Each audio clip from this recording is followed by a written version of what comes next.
अभी कुछ ही समय पहले बोर्ड परीक्षा के परिणाम आ चुके हैं। चाहे वह यूपी बोर्ड हो, बिहार बोर्ड हो, हर स्टेट बोर्ड ने लगभग अपने बोर्ड के परीक्षा परिणाम को जारी कर दिया।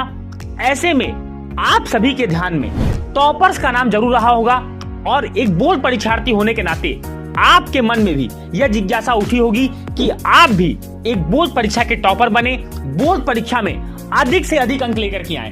तो आज का यह वीडियो उन सभी स्टूडेंट्स के लिए है जो बोर्ड परीक्षा 2023 को टारगेट कर रहे हैं और अभी तक उनकी तैयारी बहुत अच्छे तरीके से नहीं हुई है, लेकिन अब उन्होंने एक संकल्प ले लिया है कि अब वह बोर्ड परीक्षा में निश्चित रूप से टॉप करेंगे, अधिक से अधिक अंक लेकर के आएंगे। मैं चलने से पहले वीडियो में आपसे दो पंक्तियां कहना चाहूंगा। राह संघर्ष की जो चलता है वह ही संसार को बदलता है। जिसने रातों से है जंग जीती, सुबह सूर्य बनकर वही चमकता है, सुबह सूर्य बनकर वही चमकता है। दोस्तों, जैसा कि आप सभी ने देखा कि बोर्ड परीक्षा में बहुत सारे विद्यार्थियों ने अधिक से अधिक अंक प्राप्त किए। आज हम उन्हीं की स्ट्रेटेजी को जानने वाले हैं और यह जानने वाले हैं कि यह सबसे महत्वपूर्ण महीना जुलाई से पढ़ करके किस तरह से अपने बोर्ड परीक्षा में आप अधिक से अधिक स्कोर करें, 90 से 95% के अबव किस तरह से स्कोर करें। सबसे पहले जान लीजिए, टॉपर्स के पास तीन चीजें बहुत इंपॉर्टेंट होती है। वह होती है उनकी regularity, consistency, clarity of mind. सबसे पहले जानिए कि जितने भी टॉपर्स का आपने इंटरव्यू देखा होगा या जितने भी टॉपर की जर्नी मैंने देखी किसी भी माध्यम से, मैंने ये देखा कि उन्होंने सबसे पहले यह कहा कि मैं हमेशा से कंसिस्टेंट रहा हूं। यानी कि टॉपर्स कभी भी महीनों का वेट नहीं करते कि बोर्ड एग्जाम के 2-3 महीने आएंगे तब मैं पढ़ना शुरू करूंगा, क्योंकि उनको पता होता है कि बोर्ड परीक्षा का सिलेबस अपने आप में ही एक चैलेंज है जिसको कंप्लीट करने के लिए उन्हें शुरुआत से ही बहुत मेहनत करनी चाहिए। इसलिए हर टॉपर ये कहता है कि मैं शुरू से अपने एग्जाम के लिए कंसिस्टेंट था, मुझे पता था कि मुझे अपने रिजल्ट में क्या चाहिए, कितना मुझे स्कोर करना है। दूसरी बात, क्लियरिटी ऑफ माइंड, यानी उनका गोल क्लियर था, उन्हें पता था कितने परसेंटेज मार्क्स उनको स्कोर करने हैं, किस तरह से उन्हें काम करना है, इस हिसाब से उन्होंने स्ट्रेटेजी बनाई। और तीसरी चीज, रेगुलरिटी वह ताकत थी जिसके दम पे उन्होंने अपना मुकाम बनाया। यानी वह पढ़ते रोज थे और ऐसा नहीं था कि एक दिन 12-15 घंटे पढ़े और 2-3 दिन उन्होंने छोड़ दिया, ऐसा कुछ भी नहीं था। जब भी वो पढ़ते थे रेगुलर स्टडी करते थे।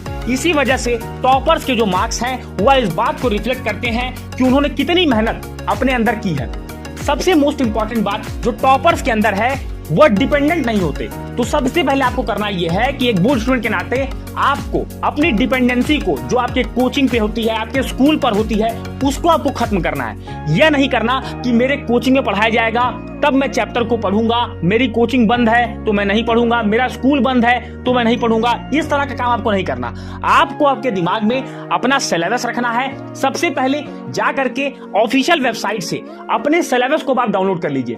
अभी तक आपने अप्रैल मई जून में शुरुआत नहीं की, कोई बात नहीं, आप सही तरीके से नहीं पढ़ पाए, कोई बात नहीं, लेकिन अब आपको सही स्ट्रेटेजी के साथ, सही तरीके से और सही डायरेक्शन में आपको तैयारी करनी है।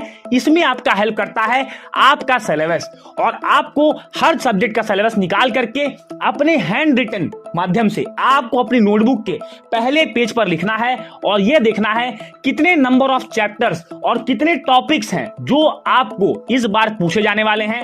अगली बात आपको ध्यान रखनी है, किस चैप्टर से कितने नंबर के क्वेश्चंस आएंगे, ये जरूर आपके दिमाग में होना चाहिए।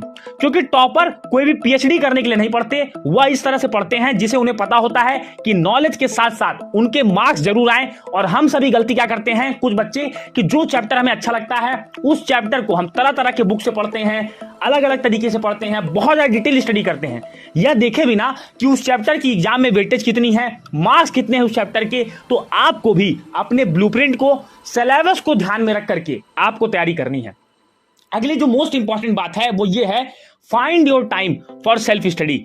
दोस्तों, सबसे ज्यादा बात, अगर आपको एक टॉपर बनना है, अगर आप बोर्ड की टॉप लिस्ट में आना चाहते हैं, आपने किसी भी टॉपर को देखा होगा, उसने यह बात जरूर कही होगी कि मैं सबसे ज्यादा डिपेंडेंट अपनी सेल्फ स्टडी पर था। यानी मैं 4 से 5 घंटे एनी हाउ स्कूल कोचिंग को लेते हुए मैं रेगुलर पढ़ाई करता था।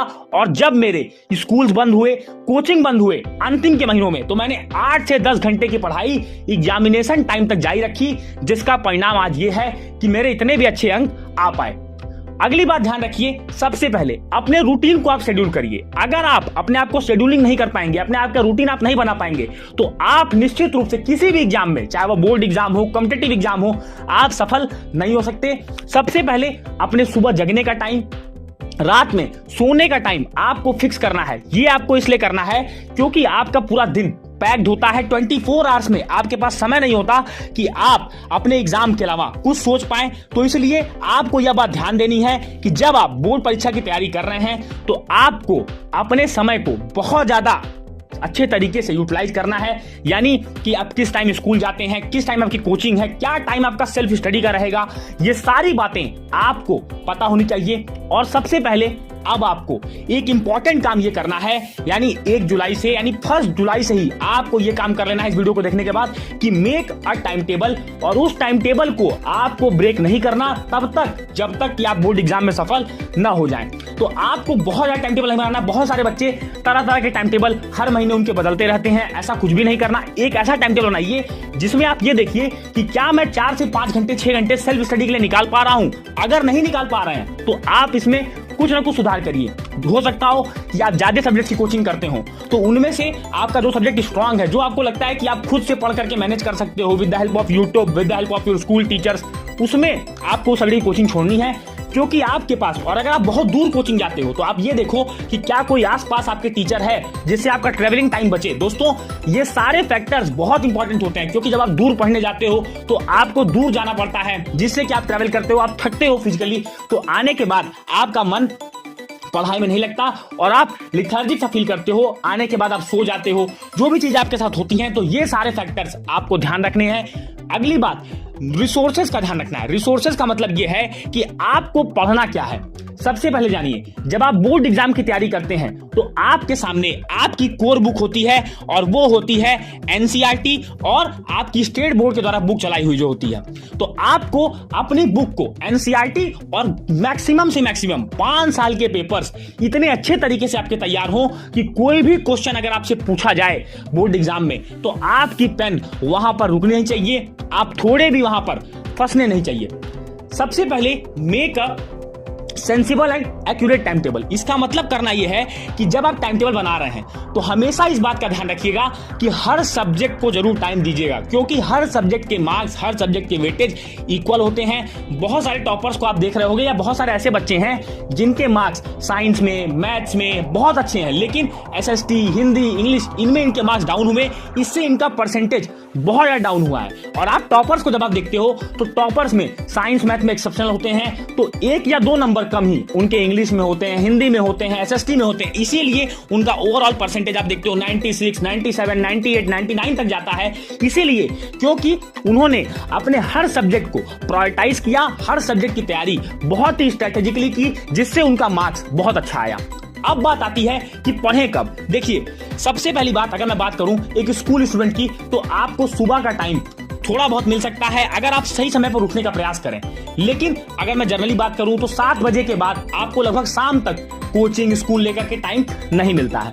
तो आपको करना यह है कि जब आपको ये लगता है कि अब आप पढ़ने के लिए सबसे अनुकूल समय आपके पास है, तो आप आने के बाद अपनी प्लानिंग को इस तरह से करें जिससे कि आप जब पढ़ें तो बहुत कंसंट्रेशन के साथ पढ़ें। कहने का मतलब, आप किताब लेकर के बैठे हैं उसका कोई मतलब नहीं होता, लेकिन जब आप पढ़ते हो तो सही तरीके से पढ़ो, जो आपके दिमाग में जाना चाहिए, तभी आप मान सकोगे कि आप सक्सेसफुल यहां पर हो पाओगे। अब बात आती है किसी भी चैप्टर को कैसे टैकल करें। देखिए, मान लीजिए आपने कोई चैप्टर पढ़ा, तो उस चैप्टर को पढ़ने का सही तरीका क्या है। अगर आप एक टॉपर बनना चाहते हो तो आपको करना क्या है। देखिए, सबसे पहले आप चैप्टर पढ़ो, चैप्टर के नोट्स बनाओ। दूसरी बात, आपको वहां पर एनसीईआरटी के जितने भी क्वेश्चंस हैं, चाहे वह इंटेक्स्ट के अंदर हो, चाहे वह बुक के अंदर हो, चाहे वह एक्सरसाइज के क्वेश्चन हो, उन क्वेश्चंस को एक कॉपी पर एक एक क्वेश्चन को लिखिए, उन क्वेश्चंस को सॉल्व करिए। अगली बात, जब आपने अपनी बुक के क्वेश्चंस को सॉल्व कर लिया, फिर आपको अपने 5 साल के पेपरों को उठाना है, उनमें से उस चैप्टर के हर क्वेश्चन को पिक करना है, हर क्वेश्चन को लिखने के बाद उस क्वेश्चन के सॉल्यूशन को लिखना है, उन्हें लर्न करना है, उन्हें समझना है। अगर आप इस तरीके से तैयारी करोगे तो आप बोर्ड एग्जाम में निश्चित रूप से यहां पर सफल होने वाले हो, कोई भी दिक्कत आपको नहीं आने वाली। और लास्ट में जो फॉर्मूला आपको बताने वाला हूं ये है कि जब आप मैथमेटिक्स सब्जेक्ट को पढ़ते हो तो पहले फॉर्मूलेस की लिस्ट बनाइए। जितने भी चैप्टर्स हैं 10, 15, 20 जो भी चैप्टर्स आपके बोर्ड एग्जाम में आने वाले हैं उन चैप्टर्स के पहले हर फॉर्मूले को अपनी नोटबुक में लिखिए। साथ ही साथ जो इंपॉर्टेंट टॉपिक्स हैं थ्योरेटिकल सब्जेक्ट में ये देखिए कि कौन से ऐसे टॉपिक्स हैं जो रिपीटेटिव इन नेचर हैं, यानी जो आपसे बार बार एग्जाम में पूछे जा रहे हैं। उन टॉपिक्स को एनालाइज करिए, उनको राइट करिए, उनको लिख लीजिए कि यह टॉपिक, जैसे मान लीजिए फिजिक्स में अगर आपसे लेंस मेकर फॉर्मूला हमेशा पूछा जाता है तो आप हमेशा उसको आप रखिए। टेलीस्कोप, माइक्रोस्कोप, जो भी टॉपिक्स आपको लगते हैं, ह्यूमन हार्ट का डायग्राम, जो भी आपको लगता है इंपॉर्टेंट टॉपिक्स है, उन टॉपिक्स की अलग लिस्ट बना करके उन टॉपिक्स पे ज्यादा इंफोसिस दीजिए, उन टॉपिक्स पे ज्यादा जोर लगाइए। और अगर कोशिश करें तो टेस्ट देने का प्रयास करें, टेस्ट योरसेल्फ, यानी कि खुद से पेपर बना करके आप सॉल्व करें। या फिर ऑनलाइन बहुत सारे ऐसे प्लेटफॉर्म्स हैं जो आपको फ्री ऑफ कॉस्ट यहां पर पेपर प्रोवाइड करते हैं कि आप क्वेश्चंस को सॉल्व करें एमसीक्यू फॉर्मेट में, थ्योरी फॉर्मेट में। यह काम आपको करना है। और अगला काम आपको करना है रिवीजन पीरियोडिकली, यानी कि आपको रिवीजन हमेशा पीरियोडिकली करना है। अगर मान लीजिए आपने एक वीक की तैयारी की तो एक दिन ऐसा छोड़िए जिसमें उन 6 दिनों में आपने जो पढ़ा, 7 दिन की अगर आप स्ट्रेटेजी बना रहे हो तो 6 दिन का जो आपने पढ़ा है उसको 7वें दिन आपको रिवीजन करना है। अगर आप इस तरीके से चलते हो तो निश्चित रूप से बोर्ड एग्जाम में आपको कोई भी रोकने वाला नहीं है। और दोस्तों, चलने से पहले मैं आपसे कुछ बात कहना चाहूंगा जो आपको इस वीडियो का, मैं आपको बता दूं कि इस वीडियो का आपको पूरा सार यहां पर देने वाला है। समय के पास इतना समय नहीं है कि वह आपको दोबारा समय दे सके। अगर इस फॉर्मूले पे आप चलते हो, इस वीडियो में कही हुई बातों को आप फॉलो करते हो तो निश्चित रूप से आप बोर्ड एग्जाम में सफल होगे और बोर्ड एग्जाम में आपकी सफलता का परचम जरूर लहरेगा। मिलेंगे अपने अगले वीडियो में। अगर इस वीडियो से आपको फायदा हुआ तो वीडियो को अपने हर उस दोस्त में शेयर कीजिए और वीडियो में कौन सी बातें आपको सबसे क्लियर चीजें समझ में आई जरूर बताइएगा। मिलेंगे अपने अगले वीडियो में, तब तक के लिए जय हिंद, वंदे मातरम।